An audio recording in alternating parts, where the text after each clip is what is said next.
This, right here, is definitely the best phase of Marvel movies. There are in fact 11 movies in this phase, as opposed to the last two, which had 6 each. So basically, this is 2 phases in one. So there's really no point in wasting time on an introduction. This video is gonna be long enough as it is. 2016 will forever be known as the year that heroes fight heroes. Back to back, we got Captain America Civil War and Batman vs. Superman. Both movies are about a hero fighting another hero. The huge difference is one of them does it right, and the other was a massive pile of steaming dog shit. Seriously, watch my review for Batman vs. Superman, and then imagine the exact opposite, and that's how I feel about Captain America Civil War. This movie is absolutely terrific. It maintains that dark spy espionage tone from Winter Soldier, and blends it very well with the superhero tone from movies like the first Avengers. Except now, they take that extra step. They go that extra mile to keep it fresh and exciting. There's no bad guy in this movie. The heroes don't team up at the end to fight a greater evil. It isn't predictable at all. Unlike Batman vs. Superman, where all I had to do was watch the trailer to know every important plot detail of the entire movie. Now, Captain America Civil War, it's not perfect.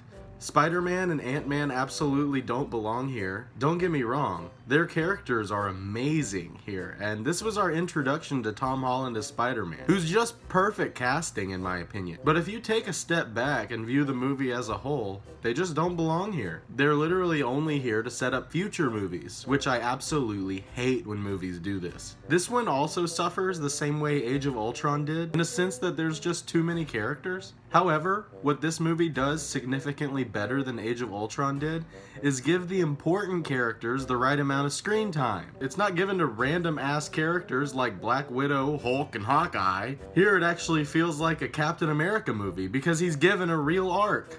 Due to all of the destruction this team causes in their final battles of past movies, the government has now gotten involved and wants to control them. Having created Ultron in Avengers 2, Tony Stark agrees, thinking they need control and order among the group. And on the other side, having experienced corruption and hidden evil within organizations in Winter Soldier, Captain America thinks that they need to fight against this because it could lead to worse things. This is the conflict here. There's no main villain unless you're talking about Zemo, who never fights anyone in the movie. To me, he's just a character pulling strings. But what this movie does brilliantly is reincorporate entire plot lines and use them to fuel the plot of this movie in a way that feels natural and like it would really happen. And then it uses its characters' motivations to steer the plot. And everything feels like it's been leading up to this, even though it's never actually been set up. Why can't more movies be like this? Usually they waste screen time by very blatantly telling you this sequel's coming, by shoving in unnecessary scenes that feel tacked on and only there to set up future movies. The only setup Civil War has is the entire plot of previous movies, and because of that it doesn't feel like it has any setup at all. And so the audience feels surprised and on edge the whole movie. This is how sequels should be. I could gush about this one for hours, but just know it's up there as one of the best superhero movies of all time. Unlike Doctor Strange, which is the MCU reverting back to its roots, where the movie isn't bad, but it's not quite good either. Where Doctor Strange shines is in its gorgeous action sequences that feel like they're taking place in a kaleidoscope. They're trippy as fuck and badass. Also, Tilda Swinton as the Ancient One is brilliant casting. She's clearly the best character here. Where the movie suffers is everywhere fucking else. I love Benedict Cumberbatch, but his character is so unlikable in this one, I just didn't care. Wong was fine, I guess. The main villain is seriously one of the worst in the franchise. I could not give less fucks about Rachel McAdams and their forced romantic subplot. I straight up don't remember the plot of this movie, so I won't even talk about that shit. It's undoubtedly one of the most forgettable movies in the universe. If not for great visuals and unique action, I'd also say it's one of the worst. Guardians of the Galaxy Volume 2 came out, and I guess you could say I was pretty excited. I've seen it twice now, and have had entirely different experiences each time I watched it. The first time, I didn't like it so much. I would have said it's one of the worst MCU movies if I'm being honest with you. I saw it late at night in a packed theater, and I was tired as hell. And to make it worse, there was this senile fucking old man sitting a few seats down from me who just burst out in song every 15 minutes or so. It's not his fault, I know, but I'd be trying to watch this emotional scene, and all of a sudden I'd just hear, "Sweet Carolina, come with me, ooh." Maybe it was just a miserable experience, but I liked the movie much more the second time I saw it. The jokes made me laugh. The bad guy wasn't a cliched buffoon. The idea that Ego is a human embodiment of a planet that's had sex with every different living species is just awesome to me. James Gunn has a very unique way of telling his stories. The visuals, as well as the color palette, is just beautiful. It might not always be super realistic, but at least it's rendered enough to where it looks gorgeous. This one trades story for character development, and that's pretty cool. We get to know everyone a bit better here than the last one, especially Nebula and Yondu. Yondu steals the show, if you ask me. What? You look like Mary Poppins. Is he cool? Hell yeah, he's cool. I'm Mary Poppins, y'all! Where it suffers is the lack of story. As I mentioned before, there's not always a clear path as to where it's headed, and so a lot of scenes feel as if they drag. Also, they drag some jokes in this movie out way too long. Like, the audience will be over it and ready to move on, but the characters feel the need to linger on the jokes for just so long. Other than that, it's really good. This one rivals the first Guardians, in all honesty.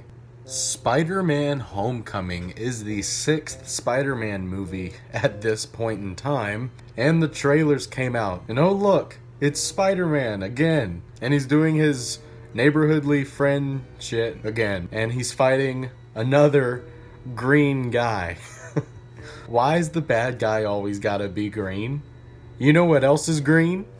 Pickles. So me, being the lifelong Spider-Man fan that I am, go and see this movie. And you know what? It's motherfucking fantastic. Seriously. It's weird how awesome this movie is. The story is great for Spider-Man. Perfect, actually. This is a semi-realistic high school representation, and I loved it. He actually feels 15 in this movie. And so do his friends, unlike previous movie, where it just feels like adults pretending to be high school students. Michael Keaton as the Vulture. Who would have known this would be one of the best villain portrayals of all time? Oh, and let's not forget Aunt May. All I hear is how hot she is, and I can't help but think to myself, do you not remember how sexy the original Aunt May was? Rosemary Harris? My fucking cock's getting hard right now just thinking about her. It's got the right balance of humor and serious scenes. It's incredibly rewatchable, and one of the best Spider-Man movies there is.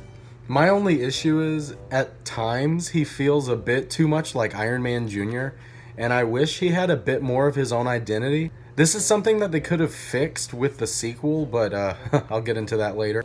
So Thor Ragnarock came out, and I think it's safe to say, at this point, the MCU has been looking up.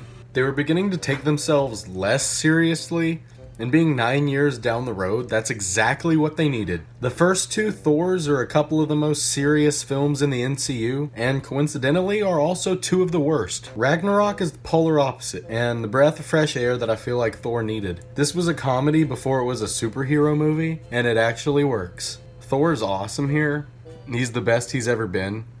Loki's as good as usual, having a lot of screen time, which is very nice. The Hulk is what I hear most people complaining about, but I have no complaints here. I feel like you can only go the Hulk smash route for so long before it gets old. A character like this needs to go through changes. I, for one, love what they did with the Hulk in this movie. This is actually my favorite version of the character we've ever had. He's hilarious. I'll stop you, moron!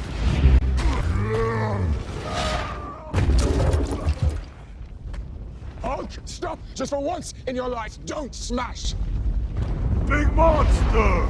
The villain is bland. She's nothing special. The action's pretty good. It's the best in the Thor trilogy by far. The visuals are amazing. I love the colors. It's so much more appealing to the eyes than those last two movies. My only real complaint about it is that sometimes the humor interrupts the emotional moments. I'll be feeling something and fucking Korg will crack a joke and snap me out of it. The damage is not too bad. As long as the foundations are still strong, we can rebuild this place. A haven for all peoples and aliens of the universe. Those foundations are gone. Sorry. Like, come on. Let me feel something, please. Other than that, yeah, this is one of the most fresh and rewatchable movies in the universe. I cannot believe the political media circus that occurred because of this movie. And for what? This should just be another superhero movie. Because it is. It isn't bad, but it's no 97% either.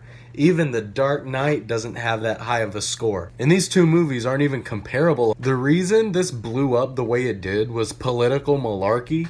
Just read the Rotten Tomatoes reviews. Over half talk about politics. But when watching the movie, the only political message they have is Michael B. Jordan saying they should kill all white people because of what they did to some of your ancestors. And Black Panther comes in and says, no, you shouldn't do that. Like, really? You mean to tell me you shouldn't eliminate an entire race? Oh, how profound. These political messages are groundbreaking. Let's nominate it for Best Picture. Come on, out of your seats, everybody. We're clapping now. So, as for positives, Chadwick Boseman is pretty good as Black Panther, I guess. The highway chase is good. Andy Serkis is awesome as Claw, who I kind of wish was the main bad guy. I found him way more interesting than Killmonger. Lots of people praise Killmonger as this top-tier villain, but he's really just another copy of the hero. Don't get me wrong, I think Michael B. Jordan is a phenomenal actor. He's so good. Watch Fruitvale Station, Creed, Chronicle, he's amazing. All I could think the whole time he was on screen here was him having vivid war flashbacks of Fantastic Four. Like, oh my god, I can't screw this up again. My whole career relies on this being fucking great. Everybody else is pretty forgettable, honestly.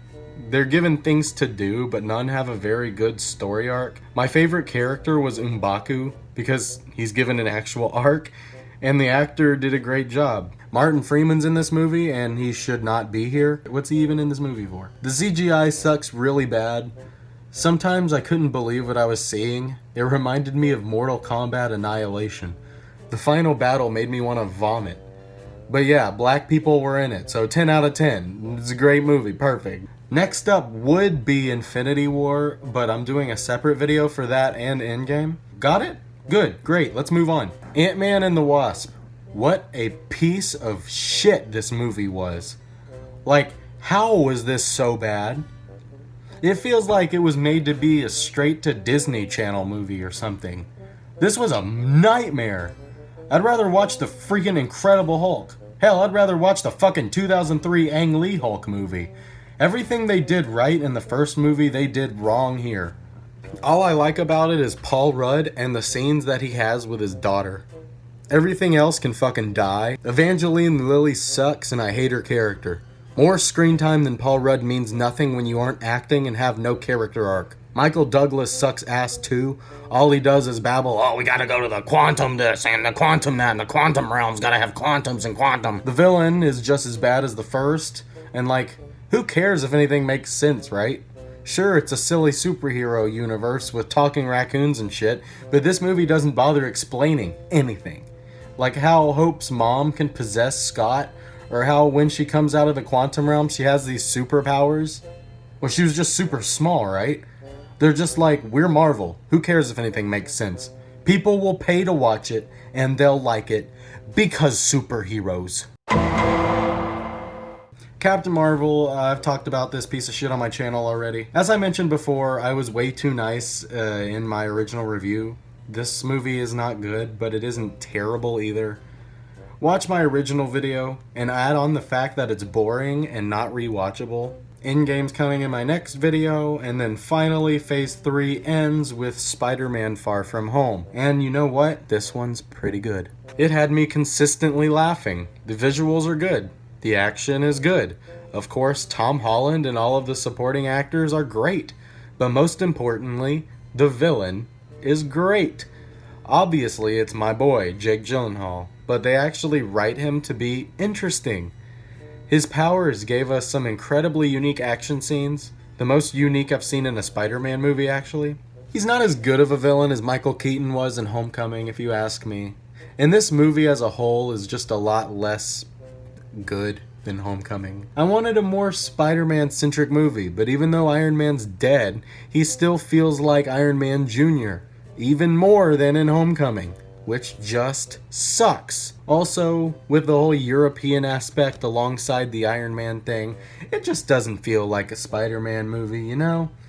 It's still pretty good though. That after credits scene, wow. Well, I'm almost done. Just 2 more, and then I'll be done. That's right, I gotta do my obligatory Phase 3 ranking, not including Infinity War and Endgame. Here you go.